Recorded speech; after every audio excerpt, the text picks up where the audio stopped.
اور حجاج بن یوسف کا خالہ زاد بھائی تھا یہ محمد بن قاسم، جسے فاتح سندھ کہتے ہیں، کہ حضرت عبداللہ شاہ غازی نے سندھ میں اسلام پہنچایا، محمد بن قاسم تو انہیں مارنے آیا تھا، اور ٹھٹے میں محمد بن قاسم نے ہی انہیں شہید کیا۔ بسم اللہ الرحمن الرحیم۔ السلام علیکم دوستو، آپ نے دیکھا اور سنا، یہ شیعہ کے بہت بڑے ذاکر ہیں شہنشاہ نقوی صاحب۔ وہ کہہ رہے ہیں کہ محمد بن قاسم اس لیے آیا تھا سندھ میں کہ وہ سیدوں کو شہید کرے، عبداللہ شاہ غازی کو محمد بن قاسم نے ٹھٹے میں آگے شہید کیا۔ نعوذ باللہ من ذالک۔ ایک وہ ہیرو مسلمانوں کا جو مسلمانوں کی مدد کے لیے سندھ آیا اور آ کے سندھ والوں کو ایک آزادی دی، اور آج تک یہ اس کا احسان ہے کہ وہ آیا، اس نے ایک بہت اچھا نظام دیا، اور وہ ہمارے ہیرو ہیں۔ اس کے بارے میں اتنا بڑا جھوٹ کہ وہ سیدوں کو نعوذ باللہ شہید کرنے کے لیے آیا تھا، اور یہ جھوٹ کہ عبداللہ شاہ غازی کو محمد بن قاسم نے شہید کیا۔ آپ ہسٹری پڑھیں، آپ دیکھیں، تاریخ پڑھیں کہ محمد بن قاسم فوت ہوتے ہیں 715 عیسوی کو، آج 2020 ہے، اور عبداللہ شاہ غازی پیدا ہوتے ہیں 720 عیسوی کو، یعنی محمد بن قاسم کے فوت ہونے کے 5 سال بعد عبداللہ شاہ غازی مدینے میں پیدا ہوتے ہیں۔ تو کس طرح یہ مطلب آپ دیکھیں، تاریخ سے دوری اور بغض۔ محمد بن قاسم 715 عیسوی میں فوت ہو جاتے ہیں، اور ان کے 5 سال بعد پیدا ہوتے ہیں عبداللہ شاہ غازی۔ جو بچہ پیدا ہی نہیں ہوا اس کو قتل کرنے کے لیے سندھ میں آ رہے ہیں، نعوذ باللہ من ذالک۔ کتنا بڑا جھوٹ ہے۔ اور اسی جھوٹ کو کنٹینیو کیا مرزا جہلمی نے، اور کہا جی آؤ میں آپ کو بتاتا ہوں محمد بن قاسم کی ہسٹری۔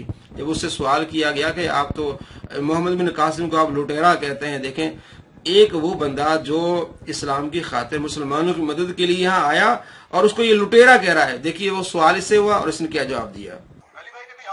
روش پر چلتے ہوئے محمد بن قاسم فاتح سندھ سے متعلق بغیر دلیل کے الزام لگایا ہے کہ ان کا حملہ دنیاوی غرض کے لیے تھا، نہ کہ راجہ طاہر کے ظلم و ستم کے خلاف تھا۔ پلیز اس حوالے سے رجوع فرمائیں۔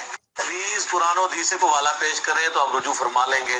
آپ بھی تاریخ بیان کر رہے ہیں اور میں بھی تاریخ بیان کر رہا ہوں، تو رجوع کس بات کا؟ جی دوستو، آپ نے دیکھا، جی میں کیوں رجوع کروں؟ وہ بھی تاریخ بتاتے ہیں، میں بھی تاریخ بتاتا ہوں۔ یہ آپ کی تاریخ ہے کہ محمد بن قاسم نعوذ باللہ سیدوں کو مارنے کے لیے آیا، عبداللہ شاہ غازی کو اس نے مارا۔ وہ فوت ہوتے 715 عیسوی کو، عبداللہ شاہ غازی پیدا ہی ہوتا ہے 720 ہجری کو۔ یہ تاریخ ہے۔ اور آگے کس طرح یہ جھوٹ بولے گا کہ جی عملی تواتر سے ثابت ہے۔ جس طرح عملی تواتر ہے نا کہ قائد اعظم نے یہ سیکولر نظام نہیں بنایا تھا، قائد اعظم نے مذہبی ایک ملک بنانے کی ان کی خواہش تھی، اور تو یہ عملی تواتر ہے۔ اور اسی طرح عملی تواتر لوگوں کو پتا ہے کہ محمد بن قاسم جو ہے وہ نعوذ باللہ سیدوں کو مارنے کے لیے آیا تھا۔ کتنا بڑا جھوٹ ہے۔ عملی تواتر کیا ہے؟ پورے پاکستان کا مسلمانوں کا عملی تواتر یہ ہے، وہ یہ سمجھتے ہیں کہ محمد بن قاسم، اور تاریخ میں بھی یہی ہے کہ محمد بن قاسم مسلمان مظلوموں کی مدد کے لیے آیا تھا۔ کس طرح ایک حقیقت کو غلط روپ دے رہا ہے، دیکھیے۔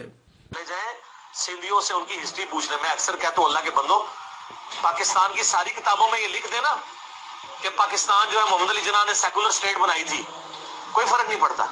آج لوگ زندہ ہیں جنہوں نے محمد علی جناح کی تقریریں سنی نہیں ہیں، یہ عملی تواتر سے ٹرانسفر ہو رہی ہے۔ تو جن اہل بیت کے ساتھ ظلم ہوئے نا، ان سے بھی تو پوچھیں، اہل بیت میں سے سنی ہو یا شیعہ سید جہاں پہ بھی موجود ہیں، ان سے آپ پوچھیں کہ یہاں پہ محمد بن قاسم کیا لینے آیا تھا، وہ تو نہیں مانتے۔ جی دوستو، آپ نے دیکھا کس طرح اپنے ماننے والوں کو دھوکہ دے رہا ہے۔ جی عملی تواتر یہی ہے کہ سیدوں کو شہید کرنے کے لیے نعوذ باللہ، حالانکہ عملی تواتر یہ ہے کہ محمد بن قاسم ایک ہیرو ہیں، مسلمانوں کی مدد کرنے کے لیے آئے تھے۔ میں خود سندھ کا رہنے والا ہوں، میں 22 سال سندھ میں رہا ہوں، میں نے کبھی بھی یہ نہیں سنا کہ جناب عالی سیدوں کو مارنے کے لیے آیا تھا، سندھیوں کو مارنے کے لیے آیا تھا، بلکہ ہر سید یہ جانتا ہے کہ یہ مسلمانوں کی مدد کے لیے آئے تھے محمد بن قاسم۔ لیکن ان لوگوں کو اتنا بغض ہے اور اتنی نفرت نعوذ باللہ ہمارے ہیروز سے، اور یہ سارا شیعوں کو سپورٹ کر رہا ہے۔ شیعوں کو تکلیف ہے محمد بن قاسم سے، اور جھوٹ گھڑ کے تکلیف اپنے خود بنائی ہے۔ جو آپ نے دیکھا اپنی طرف سے جھوٹ گھڑے ہیں اور پھر اپنی آپ ہی پھر ماتم کرتے رہتے ہیں۔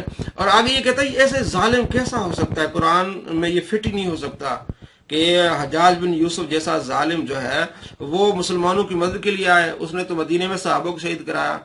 یہ تو قرآن حدیث میں فٹ نہیں بیٹھ سکتا۔ کیوں نہیں بیٹھ سکتا جناب؟